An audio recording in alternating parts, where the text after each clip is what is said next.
Hello friends, welcome back to my YouTube channel the mathematics classes.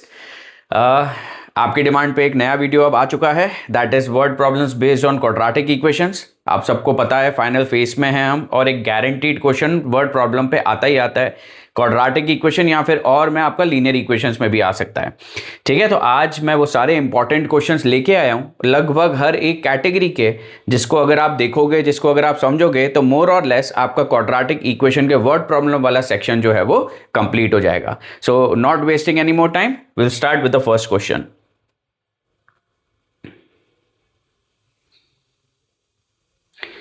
Rupees 6,500 were divided equally among a certain number of persons. Had there been 15 more person, each would have got rupees 30 less. Find the original number of person. Now before I start this particular question, एक ना normal सी चीज़ आपको पता होनी चाहिए, और वो क्या पता होनी चाहिए कि भाई अगर मैं दो नंबर्स को कभी भी कंपेयर करता हूँ, जैसे मेरे पास 4 है और मेरे पास 2 है, तो हमें पता है कौन बड़ा है, 4 बड़ा है और 2 क्या है, छोटा है। पर अगर मैं इन नंबर्स को रेसिप्रोकेट कर दूं, अगर मैं इसको 1/4 लिखूं और इसको अगर मैं 1/2 लिखूं, तो अब आपको पता है कि 1/4 बड़ा नहीं है, 1/4 क्या है, छोटा। मतलब ये जो इनइक्वालिटी का साइन है, रेसिप्रोकेट करने पे क्या हो जाता है, चेंज।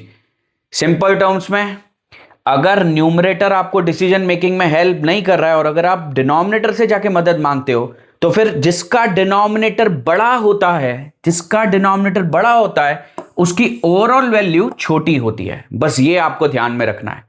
तो उस केस में अगर आपको क्वेश्चन नहीं भी समझ में आया, आपको कभी ये नहीं समझ में आ रहा कौन बड़ा है कौन छोटा है, तो मैथ्स आपको अपने आप बता देगी कि कौन बड़ा है और कौन छोटा है। ये मेन चीज हमें कब काम में आती है, सब्ट्रैक्शन में, क्योंकि सब्ट्रैक्शन में बड़े में से छोटा माइनस कर रहे हैं कि छोटे में से बड़ा माइनस कर रहे हैं, ये पता करने में आपको दिक्कत होती है। सो अगर आपको ये चीज आती है, तो ये पर्टिकुलर सेक्शन, सारे के सारे क्वेश्चन आपके बड़े आसानी से बन जाने वाले हैं। ठीक है, तो अपन देखते हैं किस तरीके से हम इसको अप्लाई करेंगे। अब सबसे पहली चीज आप देखो, यहां पे कहता है 6,500 were divided equally among a certain number of person. Had there been 15 more person, each would have got 30 less. Find the original number of person. Obviously बात है, क्वेश्चन की लास्ट लाइन में जो बोला है ना, हम यूजुअली एक्स बेटा लेंगे भी किसको, उसी को ही लेंगे। So let original number of person क्या लेके चलते हैं अपन, बी एक्स, कि ओरिजिनल ये जो जा रहे थे वो एक्स जा रहे थे। ठीक है, अब आपके पास जेब में कितने पैसे हैं, 6,500 है। अब आप यहां पे देखो बेटा, दो जगहों पे मोर और लेस वर्ड यूज हो रहा है, तो यहां पे ना आपको क्वाड्रेटिक में क्या देखना है कि मोर और लेस वर्ड कहां यूज हो रहा है। तो हर क्वेश्चन में दो दो जगहों पे होगा, तो आपको बस ये देखना है कि आपने एक्स किसको लिया है। तो अगर मैंने नंबर ऑफ पर्सन को एक्स लिया है, तो अब ये नंबर ऑफ पर्सन मेरी इक्वेशन नहीं बनवाएंगे, है ना। मीनिंग कि ये जो x है वो पार्टिसिपेट तो करेगा, बट नंबर ऑफ पर्सन के बेसिस पे इक्वेशन नहीं बनेगी। इक्वेशन किसके टर्म्स में बनेगी, ये जो आपका ₹30 है, और वो ₹30 किसके बारे में बात कर रहा है, ईच वुड हैव गॉट, मतलब पर हेड जो शेयर है उसके टर्म्स में आपकी क्या बनने वाली है, इक्वेशन बनने वाली है। बहुत ध्यान से देखना, अगर आपके original number of person x जा रहे हैं, आपके पास टोटल कॉस्ट जो है वो ₹6,500 है, ₹6,500 है। तो आप ही मुझे बताओ, इस केस में हमारा जो पर हेड शेयर है, वो पर हेड शेयर कितना निकल के आएगा, टोटल 6,500, एक्स लोगों में डिवाइड करना है, तो क्या हो जाएगा वो 6,500 अपॉन एक्स रुपीज, मेरा इनिशियल कंडीशन वाला पर हेड शेयर निकल के आया। अब सिचुएशन दूसरी, भाई 30 लेस तो लिखा है, साथ में एक 15 मोर भी तो लिखा है। ये 15 मोर किसके बारे में बात कर रहा है, पर्सन के बारे में बात कर रहा है। तो अब आप मुझे बताओ, न्यू नंबर ऑफ पर्सन कितने हो जाएंगे। तो न्यू नंबर ऑफ पर्सन अपने हो गए कितने, पहले एक्स थे, अब आपने बोला 15 ज्यादा हो रहे हैं, एक्स प्लस 15, ये पर्सन हो गए आपके। अब सेकंड अगर आप देखोगे, आपके पास अभी भी बेटा टोटल अमाउंट या टोटल कॉस्ट कितना है, ₹6,500 है। अब अगर आप न्यू पर हेड शेयर देखोगे कि अब हर एक के हिस्से में कितना कितना आएगा, तो अगेन इसको 6,500 को अपन किससे डिवाइड कर देंगे, x प्लस 15 से डिवाइड कर देंगे। आई होप आपको आ रहा है समझ में। ठीक है, तो ओरिजिनली हमारे पास पर हेड शेयर कितना था, 6,500 अपॉन एक्स, और अब हमारे पास कितना हो गया, 6,500 अपॉन एक्स प्लस 15। अब आप मुझे बताओ, इसने मुझे बोला कि जब हम ऐसा करते हैं तो each would have got ₹30 less. Always remember, less बोले चाहे मोर बोले, आपने करना क्या है, सब्ट्रैक्शन ही करना है। अब अगर हमें सब्ट्रैक्शन करना है तो हमें यह पता होना चाहिए कि बड़ा कौन और छोटा कौन। तो अगर हम कॉन्सेप्चुअली या लॉजिक से सोचें, तो ऑब्वियस ही बात है बेटा, जितने कम लोग होंगे उतना ज्यादा पैसा हमें मिलेगा, पर हेड शेयर ज्यादा रहेगा। तो पहले जब एक्स लोग जा रहे थे, तो पर हेड शेयर जो है वो आपको कंपेरेटिवली ज्यादा मिलता, क्योंकि जब लोग बढ़ गए तो यही पैसा ज्यादा लोगों में डिस्ट्रीब्यूट होगा, तो पर हेड शेयर क्या हो जाएगा, कम। अब इतना ब्रेनस्टॉर्मिंग हमको एग्जाम में करना नहीं है ना, तो हम मैथ से जाके पूछेंगे कि सर ये जो 30 लेस निकल के आया है, ये आएगा तो सब्ट्रैक्शन से, पर सब्ट्रैक्शन में आप क्या करोगे, बड़े में से छोटे को क्या करोगे, माइनस। अब सर बड़ा कौन और छोटा कौन, तो बेटा आप यहां पे ध्यान से देखो, एक क्वांटिटी ये है, दूसरी क्वांटिटी ये है। मैंने अभी थोड़ी देर पहले आपको बताया न्यूमरेटर हमारी मदद नहीं कर रहा है ये बताने में कि कौन बड़ा कौन छोटा, क्योंकि न्यूमरेटर दोनों के सेम है। तो अब जब डिनोमिनेटर से बात करूंगा तो जिसका डिनोमिनेटर छोटा होगा उसकी ओवरऑल वैल्यू बड़ी होगी, जिसका डिनोमिनेटर बड़ा होगा उसकी ओवरऑल वैल्यू छोटी होगी। तो आपको बस डिनोमिनेटर्स को कंपेयर करना है, किसका डिनोमिनेटर बड़ा किसका डिनोमिनेटर छोटा। तो x जो है और x प्लस 15, x और x प्लस 15 में छोटा कौन, ऑब्वियसली x, क्योंकि यहां पे तो मैं 15 ऐड कर रहा हूं। तो जिसका डिनोमिनेटर छोटा उसकी ओवरऑल वैल्यू क्या हो जाएगी, बड़ी, जिसका डिनोमिनेटर बड़ा उसकी ओवरऑल वैल्यू क्या हो जाएगी, छोटी। तो मेरे को क्या करना है बेटा, बड़े में से ही तो छोटे को माइनस करना है। तो बड़े में से छोटे को माइनस करेंगे तो बेटा कैसा आ जाएगा, 6500 अपॉन x में से हम किसको माइनस करेंगे, 6500 अपॉन x प्लस 15 को माइनस करेंगे। अब ये जो किया है ये क्या किया है, ये आपका इनिशियल पर हेड शेयर था, ये आपका न्यू पर हेड शेयर था। अल्टीमेटली इन दोनों का सब्ट्रैक्शन करेंगे, वही तो क्या निकल के आया है, 30 रुपीज निकल के आया है। तो इक्वल टू के राइट साइड में क्या आएगा, 30 निकल के आएगा। अब इंपॉर्टेंट क्या है बेटा, आप देखो इसके बाद ना डायरेक्ट ऐसा क्रॉस मल्टीप्लाई एलसीएम लेके आपको डायरेक्ट शुरू नहीं हो जाना है। सबसे पहला काम आपको क्या करना होता है, कॉमन निकालना होता है। तो आप सबसे पहले यहां से कॉमन निकालोगे, तो 6500 अपन कॉमन ले लेते हैं, अंदर क्या आएगा 1/x minus 1/x plus 15 is equal to how much, 30। अब अपन क्या करेंगे, 6500 इंटू, यहां पे आप एलसीएम ले लो, x plus 15 minus x upon x into x plus 15, ये किसके बराबर आ गया, 30 के बराबर आ गया। देखो x से x आपका कैंसिल ही हो गया। अब देखो क्या बचा अपना, यहां पे कर रहा हूं मैं, है ना। तो क्या हो जाएगा बेटा यहां से, this implies this is 6500 into 15, 30 को भी नीचे ले आते हैं, और ये x into x plus 15 that is x square plus 15x को अपन यहीं रख देते हैं। ठीक है, अब ये कैंसिल करोगे बेटा क्या निकल के आएगा, 3 5 15 होता है, कितना बन जाएगा, 5 5 25, 6 5 30, 3250 is equal to x square plus 15x निकल के आया। ठीक है, तो आप क्या करोगे, x square plus 15x minus 3250 is equal to क्या बन जाएगा हमारा, 0 बन जाएगा। आई होप आपको ये वाली चीज समझ में आ रही है। अब आपको पता है बेटा क्वाड्रेटिक के लिए यहां तो मुझे स्प्लिटिंग द मिडिल टर्म आना चाहिए, या फिर मुझे क्वाड्रेटिक फॉर्मूला आना चाहिए। तो 3250 को अगर आप प्राइम फैक्टराइज करने की कोशिश करोगे, क्योंकि देखो बेटा प्लस इंटू माइनस, माइनस दो ग्रुप बनेंगे, एक पॉजिटिव होगा एक नेगेटिव होगा। ठीक है, ऑब्वियस ही बात है, बीच में प्लस का साइन है तो बड़ा नंबर पॉजिटिव होगा, छोटा नंबर नेगेटिव होगा। आई होप आपको ये चीजें आती हैं, नहीं आती हैं तो आप मेरा splitting the middle term quadratic का कैसे, एक बार वो वीडियो भी जरूर देखना, स्प्लिटिंग आपके लिए एकदम आसान सी चीज हो जाएगी।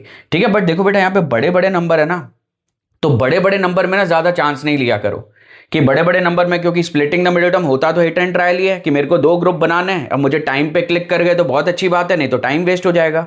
तो आई वुड रादर रेकमेंड कि बेटा इस केस में ना आप क्या करो, क्वाड्रेटिक फॉर्मूला के साथ जाओ। तो अपन जैसे ही इस पे क्वाड्रेटिक फॉर्मूला लगाएंगे, इक्वेशन क्या है अपनी, x square plus 15x minus 3250, x square plus 15x minus 3250 is equal to 0। ठीक है, ध्यान से देखना, अपन को पता है अपना a क्या है 1, b क्या है अपना 15 और c क्या है हमारे पास में माइनस 3250। ठीक है, अपन को पता है सबसे पहले d निकालते हैं, that is b square minus 4ac। तो d की वैल्यू क्या आएगी, 15 का square minus 4 into 1 into minus 3250, क्या बन जाएगा ये, that is 225, minus minus plus हो जाएगा, 5 4 जा 20, बचा 2 4 2 जा 8 9 10, बचा 1 4 6 जा 12 13, ये 13000 निकल के आया। तो ये 13225 निकल के आया है d का वैल्यू। अब आपको पता है x क्या होता है, minus b plus minus under root of D upon 2a होता है, तो हो जाएगा माइनस ऑफ b क्या है 15 plus minus under root of 13225 upon में 2 इंटू 1 निकल के आएगा। अब 13225 का आपको पता है लॉन्ग डिवीजन मेथड अपन को करना पड़ेगा, पीछे से दो दो के ग्रुप बनाएंगे, ये 1 1 जा 1, ये आ गया 0, बचा 32, 1 प्लस 1 क्या होता है 2। ठीक है, 2 के टेबल में अगर अपन जाएंगे तो 22 2 जा भी 44 होता है, 21 1 जा 21, कितना आ जाएगा बेटा 11, ये आ गया बेटा 1125। 21 में 1 ऐड करूंगा बेटा क्या हो जाएगा 22। अब यहाँ पे देखते हैं बेटा, जो नंबर यहाँ पे करूंगा उसी से मल्टीप्लाई करना पड़ेगा, तो 225 इंटू 5 करके देखते हैं, 5 5 जा 25, 5 2 जा 10 12 1, 5 2 5 5 2 जा 10 11, 1125। बेटा तो ये क्या निकल के आया है, आपकी जो x की वैल्यू निकल के आई है वो क्या निकल के आई है, -15 प्लस माइनस 115 अपॉन में 2, तो x की एक वैल्यू क्या आएगी -15 प्लस 115 अपॉन 2, और x की दूसरी वैल्यू क्या आएगी -15 माइनस 115 अपॉन 2। ठीक है, तो आप x की वैल्यू यहां से निकालोगे तो क्या आएगा बेटा 100 अपॉन 2, 100 अपॉन 2 क्या हो जाएगा 50, और यहां से आप x की वैल्यू निकालोगे तो कितना आ जाएगा -130 अपॉन 2, दैट इज -65। अब ऑब्वियस सी बात है बेटा -65 एज एन आंसर अपन एक्सेप्ट कर ही नहीं सकते हैं, तो अपन को x की वैल्यू क्या लेनी पड़ेगी 50। अगर आप बस ये x लेके और आपने ये लिखा और आपने बॉक्स बनाया फाइनल आंसर पे, आपके नंबर कट जाएंगे, क्योंकि वर्ड प्रॉब्लम में बिगनिंग स्टेटमेंट भी बहुत इंपॉर्टेंट होता है, x किसको ले रहे हैं वो बहुत ज्यादा इंपॉर्टेंट होता है, एंड फाइनली जब हम कंक्लूजन कर रहे हैं तो वो भी स्टेटमेंट के साथ होना चाहिए। तो क्वेश्चन में मांगा क्या गया था, अपन से क्वेश्चन में मांगा गया था find the original number of person, उसी को ही तो x लिया था, तो कंक्लूड भी कैसे करेंगे कि therefore the original number of person are 50। जब आप ये करोगे तब जाके आपको पूरे 5 नंबर मिलेंगे। आई होप आपको समझ में आ रहा है। ठीक है, तो ये था बेटा पहला क्वेश्चन, ठीक है, जिसमें आपने ये इतनी सारी चीजें एक ही क्वेश्चन में सीखी है ना। टोटल 6-7 क्वेश्चंस हैं, हर एक क्वेश्चन में सेम टाइप का ही काम करेंगे। ठीक है, ध्यान से देखना, हर कैटेगरी लेके आया हूं। हर कैटेगरी का मतलब है इतना भी कर लिया तो कम से कम थोड़ा बहुत डर तो क्वाड्रेटिक का खत्म हो ही जाएगा और अपने आप क्वेश्चन बनना शुरू हो जाएंगे आपसे घर पे। कहता है सेकंड में the age of the man is twice the square of the age of his son. 8 years hence, the age of the man will be 4 years more than 3 times the age of his son. Find their present ages. जानबूझ के इतनी सारा data जो दिया हुआ है ना एक क्वेश्चन में, जानबूझ के वही क्वेश्चन उठाया है और इंपॉर्टेंट भी है, पेपर में आया हुआ क्वेश्चन है। ठीक है, बट बच्चे कॉम्प्रिहेंड ही नहीं कर पाते सर इतनी सारी डिटेल्स एक ही क्वेश्चन में। गो स्टेप बाय स्टेप, कभी भी एजेस वाला क्वेश्चन आएगा हम हमेशा के लिए प्रेजेंट एज को ही क्या मानेंगे, एक्स मानेंगे। तो यहां पे मुझे क्या बोला है, फाइंड देयर प्रेजेंट एजेस। ठीक है, फाइंड देयर प्रेजेंट एजेस मतलब एक की प्रेजेंट एज को अगर मैं एक्स ले रहा हूं तो दूसरे की प्रेजेंट एज को मैं क्या ले सकता हूं, वाई ले सकता हूं। अब बोलोगे पर सर क्वाड्रेटिक का अगर क्वेश्चन है तो उसमें 2 वेरिएबल तो होते ही नहीं है, एक होते हैं। आपके कन्वीनियंस के लिए मैं 2 वेरिएबल लूंगा, बाद में वो 2 वेरिएबल से ऑटोमेटिकली एक वेरिएबल में शिफ्ट हो जाऊंगा। ठीक है, कोई कंपलसरी नहीं है कि क्वाड्रेटिक का है तो मैं 2 वेरिएबल से शुरू नहीं कर सकता, शुरू जरूर करूंगा पर फाइनल क्वाड्रेटिक एक ही वेरिएबल में बनाऊंगा। ये ध्यान रखना आप मैं क्या कह रहा हूं। उससे पहले सबसे इंपॉर्टेंट चीज जो सिर्फ मेरे ही स्टूडेंट्स को पता है, या मैं इसी तरीके से डिस्कस करता हूं, मेरे स्टूडेंट्स ही हर क्वेश्चन को कॉम्प्रिहेंड कर पाते हैं, वो है मैथ्स में is, was, will be, shall be, इन सबका मतलब होता है equals to. Is, was, will be, shall be, इन सबका मतलब होता है इक्वल्स टू। अब is, was, will be, shall be के लेफ्ट में जो भी लिखा है वो इक्वल टू के लेफ्ट में आएगा, is, was, will be, shall be के राइट में जो भी लिखा है वो इक्वल टू के राइट साइड में आएगा। I hope that is clear. But वो जो राइट साइड वाली चीज है ना बेटा, इक्वल टू के राइट साइड वाली चीज, उसको मैं रिवर्स ऑर्डर में रीड करूंगा, है ना। इस क्वेश्चन के थ्रू सीखना मैं क्या बोल रहा हूं। The age of the man is twice the square of the age of his son. ठीक है, तो अगर मैं एक्स और वाई लेता हूं, let age of man is x years, कौन सी एज ले रहे हैं बेटा अपन, प्रेजेंट एज ले रहे हैं, and let the present age of son be y years. अब एक्स और वाई में बेटा पहला कनेक्शन क्या है, age of the man is twice the square of the age of the son. Age of the man is, ये keyword है, तो मैन की एज जो है वो लेफ्ट साइड में आएगी क्योंकि बीच में तो इक्वल टू आ रहा है। तो एक्स बेटा किसके बराबर है, the square is twice the square of the age of the son. Twice the square मतलब मैं सबसे पहले सन की एज का स्क्वायर करूंगा रिवर्स ऑर्डर में, सबसे पहले उसकी एज का मैं स्क्वायर करूंगा और बाद में बेटा उसको क्या करना है, ट्वाइस भी करना है। मतलब पहली इक्वेशन क्या आ गई, x is equal to 2y square निकल के आई है, क्योंकि अगर मैं 2 अननोन ले रहा हूं तो इक्वेशन आएंगी भी कितनी बेटा मेरे पास में, 2। मीनिंग सर आपको कहीं पे भी अब x दिख जाए उसकी जगह आप क्या डाल देना, 2y स्क्वायर आप डाल देना। ठीक है, तो इसकी एज अगर x है तो इसकी प्रेजेंट एज y है, पहली इक्वेशन के हिसाब से x किसके बराबर हो जाएगा, 2y स्क्वायर के बराबर। अब आते हैं बेटा सेकेंड इक्वेशन के लिए, कहता है 8 ईयर्स हेंस। ठीक है, अब ये जैसे ही बेटा आपने पहली इक्वेशन बनाई तुरंत रीसेट बटन दबा देना है। रीसेट बटन दबाओगे तो वापस कहां पे पहुंच जाओगे, दोनों की प्रेजेंट एज पे पहुंच जाओगे, है ना। तो जैसे ही इक्वेशन 1 हो गई, रीसेट बटन दबाया, अब हम वापस x और y पे आ चुके हैं। ठीक है, तो अब ये क्या बोलता है, 8 ईयर्स हेंस। तो अब रुक जाना 2 मिनट। 8 ईयर्स हेंस, हेंस का मतलब क्या होता है, फ्यूचर में जा रहे हैं अपन। तो 8 साल के बाद आप मुझे बताओ ये जो मैन है उसकी एज कितनी हो जाएगी, एज ऑफ द मैन जो अभी x चल रहा है वो कितनी हो जाएगी, x + 8 ईयर्स हो जाएगी। और जो आपका एज ऑफ सन है एज ऑफ सन कितना हो जाएगा, y प्लस 8 ईयर्स हो जाएगा, यस और नो। तो age of man x plus 8, age of son y plus 8। अब सर इनको आप कैसे कनेक्ट करोगे, तो यहां ध्यान से देखना बेटा। तो 8 years hence the age of the man will be 4 years more than 3 times the age of his son. कि सर ये लिखा तो है, इनको कनेक्ट कैसे करें, वही तो इक्वेशन बोली है। बोलता है the age of the man will be, मैंने बताया विल बी का मतलब है इक्वल टू, तो विल बी से पहले किसके बारे में जानकारी दी है, एज ऑफ द मैन के बारे में जानकारी दी है। अब एज ऑफ द मैन क्या है बेटा, यहां पे x प्लस 8, विल बी का मतलब क्या है, equals to 4 years more than 3 times age of his son. मैंने बोला था इक्वल टू के राइट साइड की इंफॉर्मेशन को मैं रिवर्स डायरेक्शन में देखूंगा। तो क्या बोलता है, 4 years more than 3 times age of the sun. तो पहले मैं एज ऑफ द सन को क्या करूंगा, 3 टाइम्स। एज ऑफ द सन को अपन ने क्या किया बेटा, 3 टाइम्स। तो ये क्या किया अपन ने, 3y कर दिया। फिर क्या बोलता है, 4 ईयर्स मोर देन 3 टाइम्स, तो 3 टाइम्स तो कर ही चुके हैं, 4 ईयर्स मोर बोला है, तो 4 ईयर्स मोर के लिए बेटा यहां पे क्या कर देंगे, +4 कर देंगे। सो x प्लस 8 किसके बराबर हो गया, 3y प्लस 4 के बराबर हो गया। ये आ गई सेकंड इक्वेशन। अब आप बोलोगे सर अब क्या करें, बेटा पहले ही डिसाइड कर लिया था एक जगह पे, क्योंकि स्क्वायर आ रहा है तो क्वेश्चन तो था तो क्वाड्रेटिक का ही, और तभी डिसाइड कर लिया था सर दोबारा मेरे को किसी इक्वेशन में x दिख गया, मैं उसकी जगह क्या डाल दूंगा, 2y² डाल दूंगा। तो देखना बेटा क्या बन जाएगा, ये 2y² plus 8 is equal to 3y plus 4, सबको लेफ्ट में ले आओ, 2y² माइनस 3y, 8 माइनस 4 बेटा क्या होता है, +4 इज इक्वल टू 0।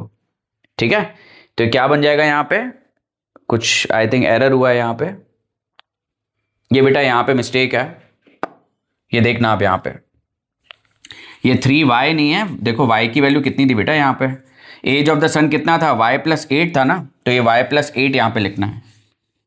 तो एज ऑफ द मैन हमारे पास कितना था, age of the man that is x plus 8 will be, ठीक है, it is will be 4 years more than 3 times the age of his son. तो पहले सन की एज को बेटा 3 टाइम्स करते हैं, that is 3 into y plus 8 करते हैं, और फिर 4 ईयर्स मोर देन, तो प्लस में क्या आ जाएगा, 4 आ जाएगा। अब आप x की जगह पे 2y² डालो, तो 2y² plus 8 is equal to क्या हो जाएगा, 3y प्लस 24, प्लस में क्या आ जाएगा, 4 आ जाएगा। सबको लेफ्ट में ले आओ, 2y² माइनस 3y प्लस 8 और ये माइनस 28 इज इक्वल टू 0। तो अल्टीमेटली बेटा ये क्या बनेगा, कैसी इक्वेशन बनेगी, ये बना 2y² minus 3y minus 20 is equal to 0। ठीक है, 22 जा 40 होता है, 8 5 जा भी 40 होता है, तो 2y² minus 8y plus 5y minus 20 is equal to 0। 2y y minus 4 plus 5y minus 4 is equal to 0। तो 2y plus 5 into y minus 4 is equal to 0। तो y की बेटा एक वैल्यू -5/2 आ रही है और y की एक वैल्यू क्या आ रही है, 4। -5/2 एज इज नॉट पॉसिबल, आपको लिख के बताना है क्यों रिजेक्ट कर रहे हो, because age can never be negative.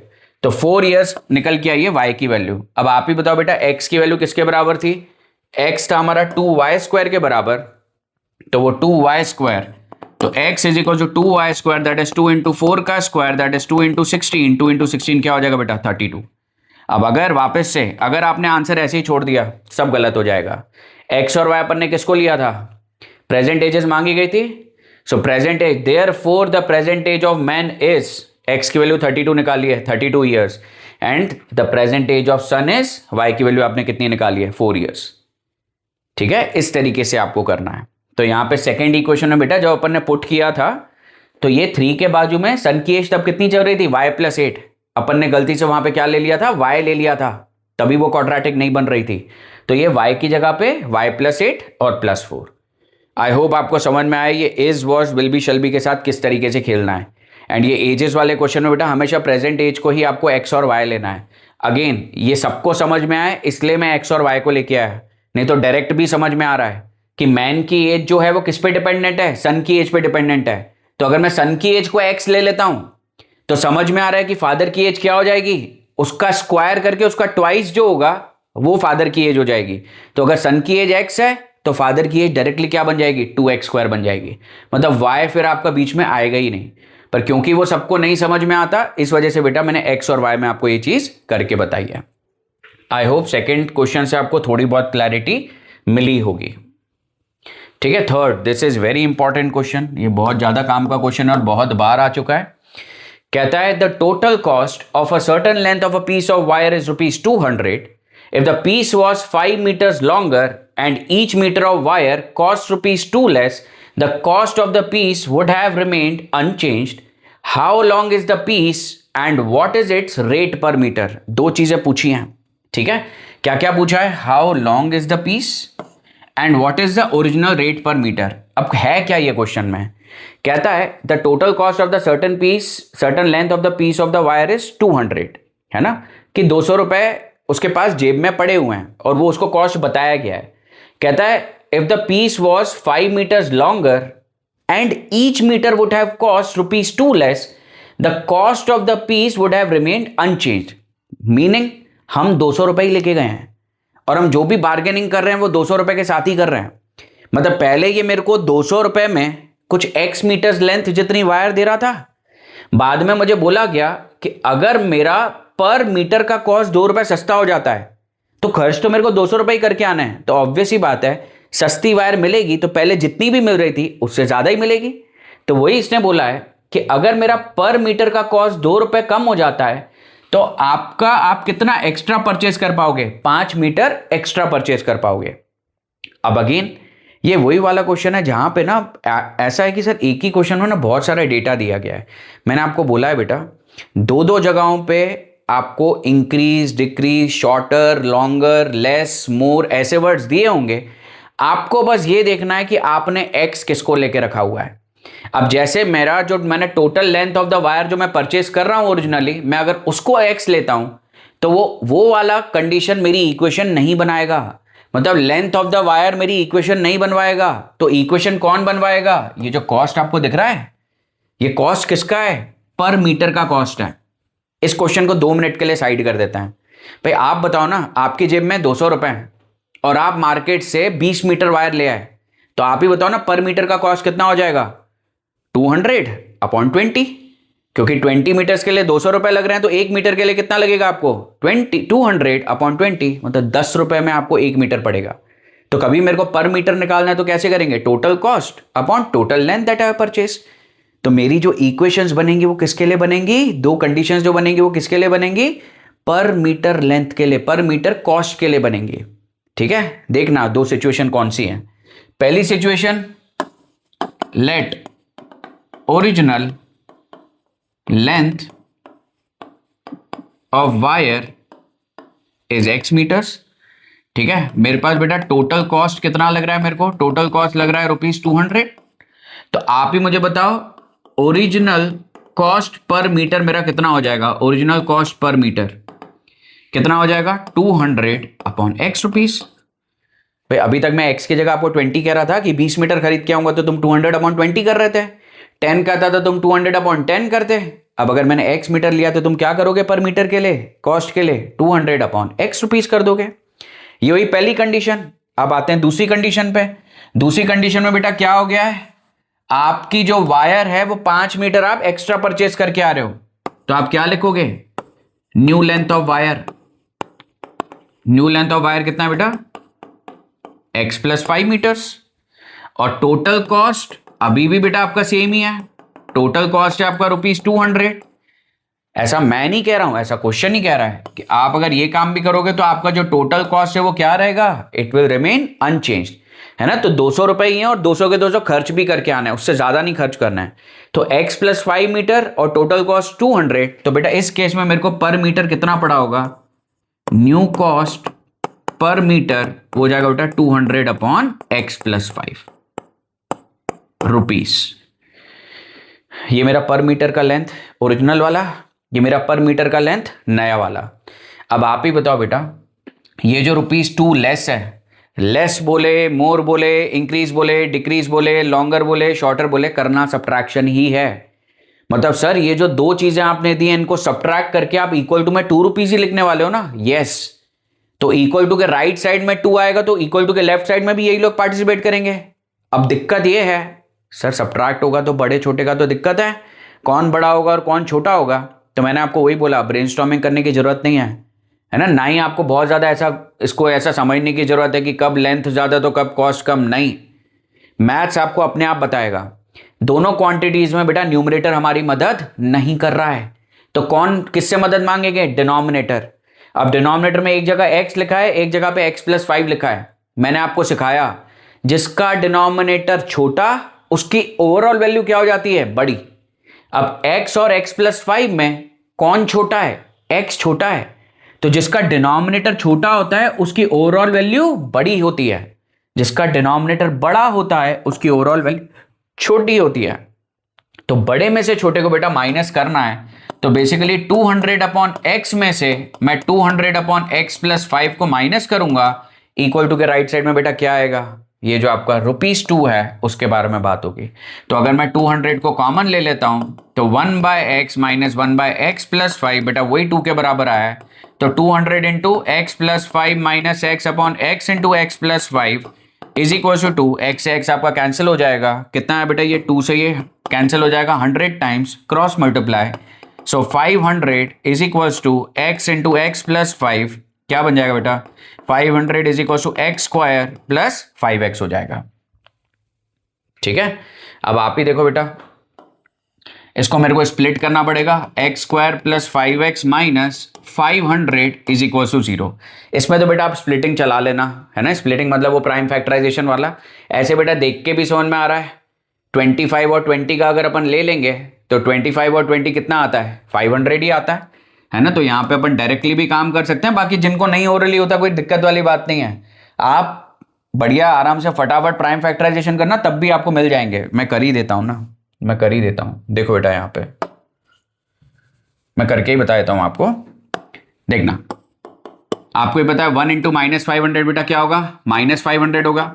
Minus का मतलब क्या है? यहाँ तो प्लस माइनस का ग्रुप होगा, यहाँ माइनस प्लस का ग्रुप होगा, बीच में प्लस है तो बड़ा नंबर पॉजिटिव होगा, छोटा नंबर नेगेटिव होगा। ये 500 को बेटा अपन कर देते हैं 5 से ही करो आप तो डायरेक्ट। कितना आएगा बेटा? 500 फिर 520 फिर 54 फिर 22 और 21। ठीक है बेटा, ध्यान से देखना। एक ग्रुप इसका बना रहा हूं और एक ग्रुप इसका बना रहा हूं। 5 5 जा 25, 5 2 जा 10, 2 जा 20। बड़े नंबर के सामने प्लस बोला, छोटे नंबर के आगे माइनस। 25 इंटू 20 बेटा 500 ही होता है। 25 में से 20 माइनस करोगे तो +5 ही आएगा। ठीक है, तो मैं डायरेक्टली बेटा इसको लिख सकता हूं x plus 25 into x minus 20 is equal to 0। तो x का बेटा एक वैल्यू क्या आ रहा है? -25 और x का दूसरा वैल्यू क्या आ रहा है? 20 निकल के आ रहा है। ठीक है, ऑब्वियस ही बात है। x मैंने किसको लिया था? Original length of the wire को बेटा मैंने x लेके रखा हुआ था। अब अगर original length of the wire मेरी x है, ठीक है, तो वो नेगेटिव तो हो नहीं सकती लेंथ कभी। So since the length can not be negative, hence rejecting this value लिखना पड़ेगा। ठीक है, तो x is equal to 20 is the original length of the wire.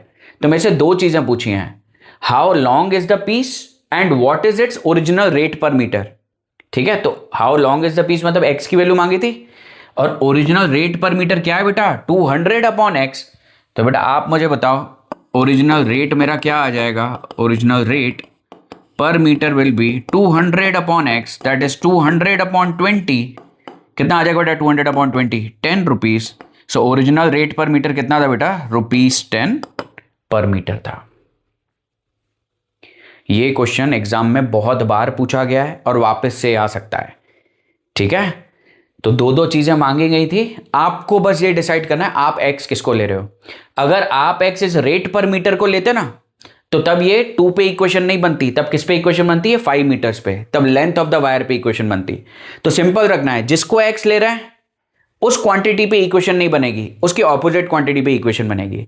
तो जब मैंने लेंथ ऑफ द वायर को x लिया तब मैंने 5 को नहीं पार्टिसिपेट कराया इक्वल टू के राइट साइड में, मैं कॉस्ट पे ले गया क्योंकि मेरे को 2 को पार्टिसिपेट कराना था। अगर मैं कॉस्ट पर मीटर को x लेता तो तब इक्वल टू के राइट साइड में 2 वाली कहानी नहीं करता, मैं लेंथ निकालता और लेंथ के राइट साइड में बेटा मैं 5 लिखता।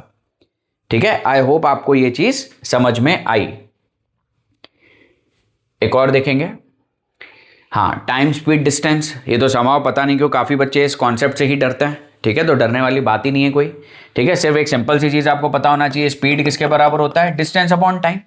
कि आप डिस्टेंस और टाइम दे दो मैं स्पीड निकाल दूंगा, आप मेरे को स्पीड और टाइम दे दो मैं डिस्टेंस निकाल दूंगा, कुल मिला के एक ही फॉर्मूले पे बेटा सारी चीजें होनी है। ठीक है, तो देखते हैं ये वाला क्वेश्चन कैसे होता है। कहता है plane left 30 minutes later than the scheduled time and in order to reach its destination 1500 kilometer away in time, it has to increase its speed by 250 kilometre per our from its usual speed. कहता है find the usual speed. अब मैंने तो यही बोला है question की last line में, भैया जो लिखा है मैं तो एक्स उसी को ही लूंगा। तो मैं यूजुअल स्पीड या ओरिजिनल स्पीड को अगर एक्स ले रहा हूं तो बेटा इतना तो तय है कि ये जो 250 है इक्वल टू के राइट साइड में तो नहीं आएगा, क्योंकि मैं अपनी स्पीड को क्या कर रहा हूं, इंक्रीज कर रहा हूं। तो अगर फर्स्ट कंडीशन में स्पीड को x ले रहा हूं तो सेकंड कंडीशन में स्पीड को क्या लूंगा, x प्लस 250 लूंगा।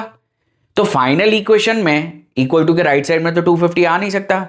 तो सर फिर वो इक्वेशन किसके टर्म्स में बनेगी? ऑब्वियस ही बात है बेटा, टाइम के टर्म्स में बनेगी। इसने मुझे टाइम दे के रखा हुआ है।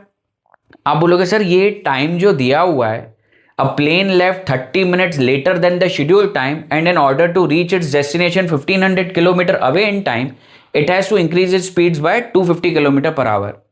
अब लेट से बेटा कि मेरे पास है एक प्राइवेट जेट, अब मेरे को जाना है यहाँ से लेके दिल्ली तक, ठीक है। यूजुअली टाइम कितना लगता है, 2 घंटे लगता है ना। मैं 12 बजे निकलता हूँ, 2 बजे मेरी मीटिंग है, मुझे पहुँचना है, ठीक है। तो यूजुअली तो यही मेरा शेड्यूल रहता है कि मैं यहाँ से दिल्ली ऐसे 2 घंटे में पहुँच जाता हूँ। 12 बजे स्टार्ट करते हैं, 2 बजे हम पहुँच जाते हैं।